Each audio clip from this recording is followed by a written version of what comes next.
sinkholes tonight threatening a family's home in Tarpon Springs. One is in the backyard of the home. The other is in the street in front of the home on Diston Avenue South. Our Janelle Martinez joins us live now from Tarpon Springs with an update on this. Janelle? Well, crews are still out here working to make sure Diston Avenue is safe for cars, but the house that sits right behind this road hasn't been touched. That's because engineers haven't determined if it will ever be lived in again. It was a small hole in the ground, and then it got bigger. Anitra Merrick and her cousins were here last night when sinkholes started to surround their grandparents' home. My uncle looked down, and he was like, oh, my God, there's one forming right there. And the sinkhole people that were testing the ground, they was like, get back, get back. And then as soon as they say get back, everybody ran back. The ground just caved in. Luckily, no one was hurt, but concern quickly turned to the house itself.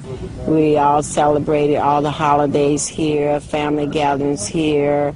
Family reunions, everything took place right at this house. The Crawford family home, once on solid ground, now teeters on the edge.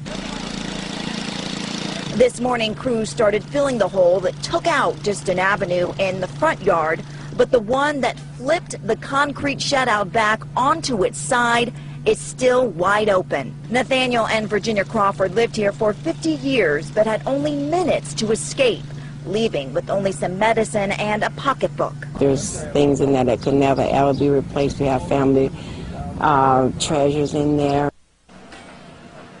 Now, living here in Florida, we hear about sinkholes all the time, but it's not often we hear about sinkholes to this extreme where people are having to run to get out of the way. So how common is this type of sinkhole? We'll talk about that coming up at 6. Reporting live now in Tarpon Springs, Janelle Martinez, ABC Action News.